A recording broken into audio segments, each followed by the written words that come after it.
जहाँ दोस्तों परेतिन अपने त्रिया चरित्र के लिए ट्रोल की जा रही हैं लगातार बार बार, उनको पसंद करने वाले लोग ही उन्हें आज ट्रोल कर रहे हैं। जी हाँ, हम सब में कभी न कभी परेतिन को देखा है।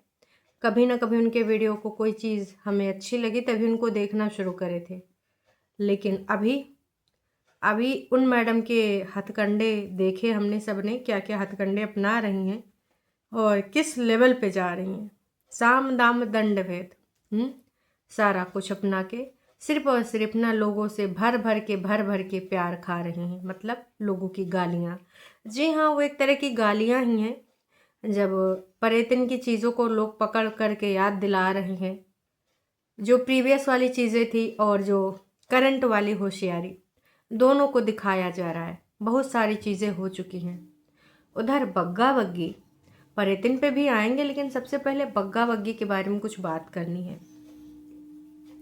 बग्गा बग्गी का ये जो वीडियो आया है दोस्तों, हाँ, तो ये वीडियो बग्गा बग्गी का सिर्फ बग्गी के बारे में है और ये ससुराल का आखिरी ब्लॉग, सॉरी मायके का आखिरी ब्लॉग है।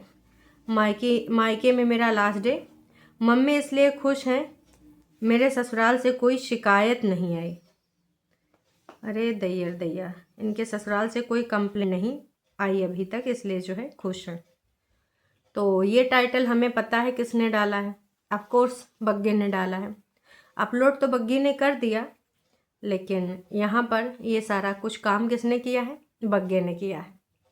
बग्गे ने कहा होगा कि तू बस प्राइवेट करके अपलोड कर दे उधर से कंटेंट, क्योंकि चैनल बग्गी के मोबाइल में भी खुला है और बग्गा के मोबाइल में भी खुला है। तो इसने पूरा चैनल पे वीडियो अपलोड किया, टाइटल बग्गे ने ही डाला है। तो कहीं ना कहीं एक तरीके का ये टॉन्ट है, मतलब खुद का भाई और यहाँ पर तो भाभी का भी योगदान मान लिया जाएगा, क्योंकि भाभी ने इस रिगार्डिंग कुछ मम्मी से सवाल पूछे हैं। तो एक तरीके से ये परेतिन के मुंह पे तमाचा है। उधर बड़ी जिज्जी मुंह सुजाए ही है और बड़ी जिज्जी छोटी जिज्जी में कुछ आपस में कहा सुनी हो चुकी है, क्योंकि परेतिन जिज्जी सबका नाम ले रही हैं, लेकिन कहीं पर भी गलती से भी अपनी बड़ी जिज्जी का नहीं ले रही। तो और भी बहुत सारी बातें हैं दोस्तों। ये क्या है, क्या है? परेतिन तुम्हारे अपने ही लोग तुमको इस तरीके से जलील करने में लगे हैं। भाई, यहाँ पर साफ साफ इस समय तुम्हारी क्या कंट्रोवर्सी चल रही ससुराल को लेकर। हालांकि आजकल सासू अम्मा पे परेतिन को बहुत प्यार आ रहा है। सासू अम्मा नहीं, कागजी सासू अम्मा, कागजी सास के ऊपर परेतिन को बहुत ही ज़्यादा प्यार बेशुमार आ रहा है। इतना ज़्यादा कि मतलब भाई एकदम लुटाए दे रही हैं। फिलहाल वो वापसी करने के लिए साम दाम दंड भेद अपना रही हैं, कहीं ना कहीं मम्मी जी के दिल में जगह बनाने की कोशिश। लेकिन जहाँ होनी चाहिए, जिसकी वजह से तुम पहली बार उस घर में एंट्री पाई थी, तो वो तो भाई साहब वहाँ पर एंट्री अब मिल ही नहीं सकती तुमको, क्योंकि एक टाइम वो था कि सबके विरुद्ध जाके तुम्हें एंट्री दिलवाई थी, और आज एक टाइम है कि अगर सारे बोल भी रहे होंगे, कंचन भी बोल दे कि नहीं जी हमें तो परेतिन भाभी ही चाहिए, वो हमें भले रोज़ डेली गालियाँ खिलवाए गंदे अड्डे से, मम्मी जी भी बोल दे कि ना जी हमारी सोनी बहू गाली खिलाने वाली बहू ही मुझे चाहिए, तो भी ये पॉसिबल नहीं है। क्योंकि अब ये डिसीज़न पहले भी उसी का डिसीज़न था जिसको तुम्हारे साथ ज़िंदगी बितानी थी, आज भी उसी का डिसीज़न कंसीडर किया जाएगा। पहले भी मम्मी का डिसीज़न मैटर नहीं किया था, तो अगर आजकल मम्मी के मन में थोड़ा सा तुम्हारे मन में ऐसी चीज़ें आई हैं, कुछ तुमने नोटिस किया या फिर जो भी किया है, वो हमें नहीं पता कि तुमने झूठ बोला कि फरेब बोला या मम्मी के नाम से तुमने गेम खेला। ये तो देखो मम्मी जी जानती होंगी और तुम जानती हो कि इस चीज़ की सच्चाई क्या है।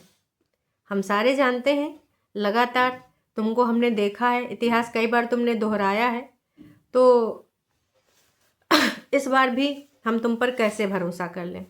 भरोसा तो बिल्कुल नहीं करेंगे और ना ही कर पाए हैं। तो खैर चलिए, दीदी का जो वीडियो है उस पर तो कुछ पॉइंट ज़रूरी हैं, लेकिन अभी हम बात करेंगे बग्गी की। बग्गी का ये पूरा वीडियो किचन के अंतर्गत है। किचन में दोनों माँ बेटी काम कर रही होती हैं। बग्गी काम कर रही होती है मुँह चलाने का, माँ काम कर रही होती काम करने का। तो मिक्स वेज भी बनाई गई है और तमाम सारी चीज़ें बनाई हैं। मम्मी ने वहाँ से मिक्स वेज भेजी है बना के, शायद अब बग्गा लेने आएगा या फिर इधर से कोई भेजने जाएगा या फिर आधे रास्ते वाला होगा, क्योंकि ये तो हमें देखो नहीं पता। हाँ, ये पता है कि बग्गी पहुंच चुकी है घर, क्योंकि ये वीडियो पुराना है, 1-2 दिन पुराना। तो बग्गी अभी अपने मायके में ना होके ससुराल में होगी। छोटी दीदी को पतीला भर भर के गरम चाय बनाए बनाए के दे रही होगी, क्योंकि अंकुश के वीडियो से अभी उबर नहीं पाई हैं। हालांकि वो सिर्फ नौटंकी ड्रामा था, है ना। साम दाम दंड भेद अपना के जो नौटंकी ड्रामा किया जा रहा है वो हम सबको पता है, और विगत दिनों से, कई दिनों से हम देख रहे हैं। तो यहाँ पर जो है इनका परेतिन का ये कार्यक्रम, भाई मम्मी जी ने ना अपनी बेटी की तारीफ़ें भी बड़ी करी हैं कि मौका है, दस्तूर है, बेटौनी जा रही है तो चलो तारीफ़ें भी कर देते हैं। मम्मी का कहना था मैं बहुत खुश हूँ। क्यों? क्योंकि भैया तुम्हारे यहाँ से तारीफ़ें आ रही, सब तुमसे खुश हैं, तुमने सब कुछ बहुत अच्छे से संभाल लिया है और यहाँ पर भी तुम मेरा सहायता कर ही देती हो, तो इस बार बहुत अच्छा लगा। वैसे का सहायता की है आज तक हमको समझ नहीं आई, आप लोगों को समझ आया होगा तो हमको ज़रूर बताइएगा। मतलब बग्गी और सहायता, मम्मी जी और काम बढ़ाए देती है, लेकिन देखो ये सब काम अच्छे लगते हैं कि घर में जब आपका दामाद आए, इकलौता दामाद, तो मम्मी जी तो बढ़िया अच्छे से करती हैं। और उनको इस चीज़ का अफसोस भी था कि बग्गे को सबसे ज़्यादा मम्मी के हाथ की मिक्स वेज सब्जी पसंद है, लेकिन पीयूष बीमार था तो उसकी वजह से मम्मी जी कर नहीं पाई। ये होती है रिश्तेदारी। तो बहुत सारी चीज़ें हमने नोटिस करी हैं, काश कि यही सारी चीज़ें जितना बग्गी की मम्मी नोटिस करती हैं अपने दामाद का। भाई ऐसा दामाद जो कि जान ही रहे हो, 10 रुपये की मैगी के लिए बेटी को तरसा देता है और पॉकेट मनी से ही सारा सब कुछ चलता है, फ्राइज़ के लिए वेटर के सामने डांट देता है। तो उस दामाद की इतनी ज़्यादा वैल्यू हो रखी है। और अंकुश अग्निहोत्री जैसे दामाद की, वहाँ पर परेतिन की मम्मी ने तो बोला था कि ये मेरा दामाद है, कचरा है, कीचड़ है। कीचड़ तो कोई और है, कचरा है, कचरा दिल्ली वाले भैया को बोला जाता है, कीचड़ अंकुश को बोला जाता है। और इसमें सहभागिता परेतिन की बड़ी बहन ने भी निभाई थी। तो दामाद वाला वो सारा चीज़ कुछ किया नहीं गया। और आज भी हमारी छोटी जिज्जी बोल रही है चलो ठीक है, तुमको आना है आ जाओ, मैं माफ़ कर दूंगी अभी भी, ठीक है कोई बात नहीं, तुमने ऐसा काम किया कोई बात नहीं, तुमने मुझे जलील किया कोई बात नहीं, मैं माफ़ कर दूंगी, मेरा दिल बहुत बड़ा है और दरिया दिल हो चुकी हूँ। जैसे दरिया बह रही है ना इनके दोनों के गाँवों के बीच में, तो उसे में हम दोनों प्यार के गोते लगाएंगे और तुम बस माफ़ी मांग लो। मम्मी जी भी आ जाएं, बाकी लोग भी आ जाएं, माफ़ी मांग लें, पर इतने सबको माफ़ कर देंगी। वाह जी वाह। तो अंकुश अग्निहोत्री ने तो कह ही दिया कि भाई साहब पूजा पाठ आपने देख ही लिया है। हंसी मजाक को उसने किस लेवल तक ले लिया कि तुम मुझे माता जी से कंपेयर कर रहे हो। अरे आप अंकुश की बच्चे की माँ हैं तो हुई तो माता जी ही ना, भले देखो उस तरीके से नहीं तो दूसरे तरीके से, लेकिन उस चीज़ को भाई तुम किस तरीके से क्या बोलना चाह रही थी, वहाँ पर भी बार बार कह रही थी ऑडियंस प्लीज़ माफ़ कर देना, उनकी तरफ से मैं माफ़ी मांगती हूँ। उन्होंने जो नाटक नौटंकी ड्रामा किया है, आई नो कि वो बिल्कुल इंटरटेनिंग नहीं था और आप लोगों को भी गुस्सा आई होगी, तो अपने पति की तरफ से जो पति ने गलतियाँ करी उसकी माफ़ी मैं मांगती हूँ। वाह जिज्जी वाह, पति की गलतियों की माफ़ी पत्नी मांग रही है, क्या बात है भाई साहब।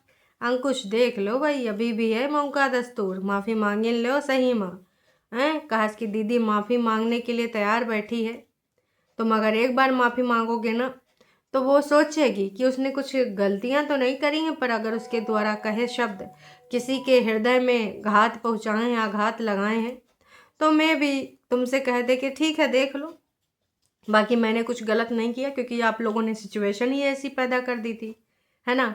डेली गंदे अड्डे से प्रचार प्रसार आज भी हो रहा है, लेकिन फिर वो कभी नहीं मानेगी कि उसने ऐसे कुछ हथकंडे अपनाए हैं। तो बग्गे का ये वीडियो जो बग्गा टाइटल डाला है, कहीं ना कहीं परेतिन के लिए इसमें टॉन्टबाजी है कि भाई मम्मी इसलिए खुश हैं क्योंकि मेरे ससुराल से कोई कंप्लेन नहीं आई। मतलब भाई दीदी की ससुराल को लेकर, छोटी दीदी की ससुराल से इतनी सारी कंप्लेन है, ससुराल वाले छोड़ो, यहाँ यूट्यूब के भी लोग कंप्लेन कर रहे हैं कि तुम ऐसी थी, तुम ऐसी थी, तुमने सही से सारी चीज़ें करी होती तो आज कुछ और ही होता, तुम्हारी कंडीशन कुछ और होती, तुम्हारे हालात जज्बात कुछ और होते। तो भाई सारा संसार कंप्लेन कर रहा है छोटी दीदी की, और बग्गी कह रही हैं कि भाई साहब हमारी मम्मी तो बड़ी एकदम गदगद हैं क्योंकि और बग्गी ने एक चीज़ और, मम्मी को भी चने के झाड़ पे चढ़ा दिया, सासू अम्मा को। बोल का रही है वो, क्या है कि मेरी मदर इन लॉ भी बहुत अच्छी हैं, अदरवाइज़ कंप्लेन तो आती ही आती है ना। कहने का मतलब है कि परितिन की मदर इन लॉ नहीं अच्छी थी तभी उनकी कंप्लेन आई, अदरवाइज़ तो कोई बात ही नहीं थी। तो भाई ये क्या चल रहा है? इस प्रकार के, क्या हंसी मजाक अगर साइड में रखें तो क्या इस प्रकार के टाइटल बग्गा को इस प्रकार से अभी डालने चाहिए? क्या उसको शोभा देते हैं? बिल्कुल भी नहीं। मैं तो यही कहूँगी कि बग्गा शर्म कर ले। तेरी बहन का कठिन टाइम चल रहा है, हालांकि सारी हरकतें उसने ही करी हैं और अभी इन सारी चीज़ों के लिए ज़्यादा से ज़्यादा मात्रा में वो भी ही जिम्मेदार है। मैं नहीं कहूँगी कि अंकुश और या किसी और की गलती नहीं है, पर ज़्यादा से मात्रा में परितिन की ही गलती है ना। और अभी साम दाम दंड भेद अपना रही है सिर्फ और सिर्फ वहाँ पर जाने के लिए। भले वो झूठा रो रही थी पर उसका रोना देखकर अच्छा नहीं लगा। जो भी है यार, फिर से हम लोग वो हो जाते हैं कि जब वो रो रही है, भले वो फरेब कर रही है, लोगों के दिल में जो जगाना चाह रहे वही जाग रहा है, हो सकता है वही मेरे भी जागा हो, पर रोता हुआ देखकर किसी को अच्छा नहीं लगता जब वो रो रही थी सुबह सुबह के। हालांकि कभी भी कोई इस पर भरोसा नहीं कर सकता है, बहुत अच्छे से परफॉर्मेंस देती है। और आज मेरे को एक लोगों ने उसकी पुरानी कुछ लाइव भेज दी थी, फिर से वो मैंने सुनी, वही ऑफ वाइट स्वेटर वाली कि बोली बाली और दुनियादारी, माँ जी का डिप्रेशन दूर हो जाएगा जो डिप्रेशन में है, बहुत सारी बातें। उन सारी चीज़ों के लिए तो तूने कभी नहीं बोला। तो बोलती थी तू यूट्यूब पे कुछ नहीं बोलेगी, घर की बातें घर की हैं, और ऐसी बातें हैं तो तेरे पास बहुत, जो कि पता है किस चीज़ के रिगार्डिंग है। 565 बार बोल चुकी हूँ, अंकुश ने खुद ही एक्सेप्ट कर लिया है। तो इस चीज़ का अब कुछ मतलब ही नहीं है, 0% मतलब नहीं है। तुम जो इनडायरेक्टली धमकी देना चाह रही हो कि पिछली बार वैलेंटाइंस डे के आसपास बहुत सारी चीज़ें हुई थी, बहुत सारा तुम्हारे दिल पे आघात पहुंचा था।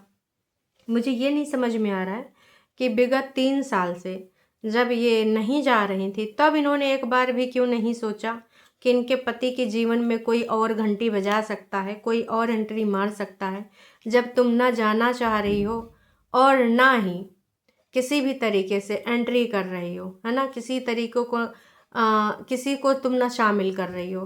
तो भाई मैं तो यही कहूँगी कि देखो, बाप बड़ा ना भैया, सबसे बड़ा रुपया। उस टाइम तो तुमको रुपया कमाने का वो था, है ना। उस टाइम तुमने सिर्फ और सिर्फ प्रवचन दिए, प्रवचन के अलावा कतई कुछ नहीं किया। तो ये सारी चीज़ें अब कुछ होने वाला नहीं है। तो देखिए भाई, अभी बहुत सारी चीज़ें हैं और सारी चीज़ें और भी स्पष्ट हो जाएंगी, है ना। तो अभी एक चीज़ और कहना है कि जैसे अभी मैडम पहुंच गई होंगी तो देखते हैं अब फिर से वही बॉन्ड बॉन्ड होगा। हाँ, ऑफ कोर्स बॉन्ड बॉन्ड होगा, क्योंकि बोला था ना कि तुम होती तो ऐसा होता, तुम होती तो वैसा होता, मैं ये वीडियो भी बना लेती, मैं वो वीडियो भी बना लेती। तो तुम जल्दी से आ जाओ, है ना, फिर हमारा चैनल मोनेटाइज कराओ, फिर कंटेंट भी ज़्यादा हो जाएगा। अब इन सब के लिए तो रिश्ता नाता कुछ होता नहीं, सिर्फ कंटेंट ही कंटेंट हो रहा है सारी चीज़ें। तो ये कंटेंट लास्ट नॉर्मल डे है, अब ससुराल जाके फेक बन जाओगी तुम। लोगों ने लिखना शुरू कर दिया कि फिर से रंगारंग कार्यक्रम, क्योंकि उधर स्क्रिप्ट चलता है और नॉर्मल डे इधर मायके में चलता है। मायके में तो कोई स्क्रिप्टिंग हो नहीं रही है और मम्मी भाई पार्टिसिपेट नहीं कर सकते। तो लोगों ने लिख दिया, क्यों तेरी सास नहीं तो अच्छा, पंजाबी में लिखा है, किसी ने इनकी सास के बारे में बोला है कि भाई, इन्होंने एक चीज़ और बोली थी कि मम्मी चाहते हैं कि तुम ये भी सीख लो वो भी सीख लो। मम्मी, अच्छा हाँ, डेफिनेशन भी तो दी है भाई साहब, ये मैं कैसे बड़ा पॉइंट भूल गई कि मम्मी ये होती है, सास वो होती है, माँ के घर से जो सीख के आओ वो इम्प्लीमेंट करना सास सिखाती है। आय हाय, बग्गी कौन सी रील देखी थी? मतलब आजकल तो भाई इनका जो चल रहा है कि क्या ही बताएं। तुम मायके से खाना भर के ले जाती हो और वहाँ 2-2 औरतों और 2-2 किचन होते हैं, और तुम्हारी मम्मी जितने भी काम के बीच में तुम्हारे पापा और भाई की बीमारी में भी उनका ध्यान रखते हुए उनके लिए अलग तरह का खाना बना रही है, तुम सबके लिए नॉर्मल खाना बना रही है, तुम्हारी सास के लिए अलग सा खाना बना के दे रही है, और तुझे अपनी मम्मी के बजाय वहाँ की बातें, बकवास करने वाली बातें करनी है, और वहाँ पलंग तोड़ के बैठी वाली सास की और ननद की पड़ी है। वाह, बहुत अच्छी बेटी है तू, तो इतने काम के साथ अपने माँ से खुद खाना बनवा रही है। बस थोड़ा सा देखो, लास्ट में इन्होंने बोला है कि थोड़ा, इन्होंने बहुत बड़ा लिखा है कि 1 घंटा रेस्ट करवा के खाना बनवा सकती थी। लगातार तू ना मम्मी जी को थकावट भी करवा रही है, और जिस सास ने हरदम मुंह फुला लेना है, मुंह बना लेना है, छोटी छोटी चीज़ों पे इनकी आंखों में कितने मच्छर पड़ते थे। तो ये चीज़ तो मुझे भी लगी कि इतना भी क्या यार बना के ले जाना। मम्मी जी ऐसा तो है नहीं कि बग्गा फिर कभी आएगा नहीं, तो बग्गे को दोबारा से आप खाना मिक्स वेज, जो भी मिक्स वेज है वो दोबारा से ले जा सकती थी, यहाँ पर खिला सकती थी जब वो आता है ना। ले जाने का कोई तुक नहीं बनता है। अब तुम मिक्स वाली सब्जी बना के दोगी, वहाँ पहुँचते पहुँचते बासी हो जाएगा। दोपहरी में आजकल तगड़ी धूप होने लगी, ख़राब हो जाए तो कुछ और ही है कहानी। तो मैं तो यही कहूँगी कि भैया बाप बड़ा ना भैया, सबसे बड़ा रुपया। ये सारी चीज़ें चल रही हैं, आप लोग समझो। और फिर से ये पैसा कमाने की उसमें कूद जाएगी लगातार, बार बार यही होने वाला है। और भी बहुत सारी बातें हैं, तो उन बातों में अभी मैडम बहुत जल्दी पहुंचने वाली हैं। और अंकुश के रिगार्डिंग अब हेट वाली लाइफ तो ज़्यादा से ज़्यादा होनी ही है, आप सबको भी पता है और परितिन को भी पता है। तो देखते हैं दोस्तों आज क्या होता है। अभी रंगारंग कार्यक्रम जब तक मैं ये वीडियो रिकॉर्ड कर रही थी तब तक तो नहीं आया था, पर इसमें बहुत सारे कॉमेंट्स और भी हैं, बहुत सारी बातें और भी हैं जो कि हम बाद में करेंगे। अभी के लिए इतना ही। तो चलिए फिर मिलते हैं नई का वीडियो में। Tata bye bye.